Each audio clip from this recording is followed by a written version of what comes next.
पहले असां ॻाल्हि करी रहिया हुआसीं रीइमेजिनिंग पाकिस्तान। हिकिड़ो सेमिनार करणा हुआ शाहिद अब्बासी ने आऊं विना हुआसीं, हर शहर में वियासीं, कोयटा वियासीं, कराची बोथरे फेरी कयासीं, हैदराबाद वियासीं, सखर वियासीं, सॉरी लाहौर वियासीं, पेशावर वियासीं।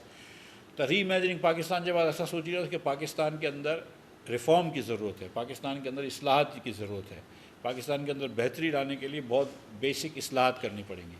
मुझे गाल से गाल निकली कि इस्लाहत किन जे लाइ करी रही हैं, इस्लाहत अवाम लाइ करी रही हैं। हुकूमत के ये समझाया जो शायद अब्बासी घड़िया घड़ी चून था कि 95% लेजिस्लेशन पिछले 3 बार में हुकूमत की आसानी लाइ बने तो, शायद कोई चीज़ बनी हो जो अवाम लाइ आसानी लाइ हो, लेकिन हुकूमत जो भी कानून पास करे थी वो पोते जी आसानी लाइ करे थी।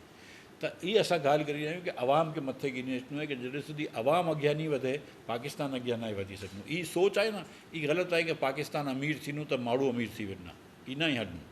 पाकिस्तान जा माण्हू अमीर थींदो त पाकिस्तान अमीर थींदो, पाकिस्तान जा माण्हू सुखी हूंदा त पाकिस्तान सुखी मुल्क चवराईंदो। और पाकिस्तान सुखी मुल्क न आहे कि पाकिस्तान की गवर्नमेंट आहे कि स्ट्रेस ॾिए थी कि सर्दीअ में जो चवंदो तो कि गैस हली वञे, गर्मीअ में बिजली हली वञे, हर चीज़ में पाकिस्तान के अवाम हुकूमत जो है पाकिस्तान की अवाम के परेशान करे थी। असांजी सोच है कि अवाम के अॻियां रखा है, अवाम के मफ़ाद के अॻियां रखा।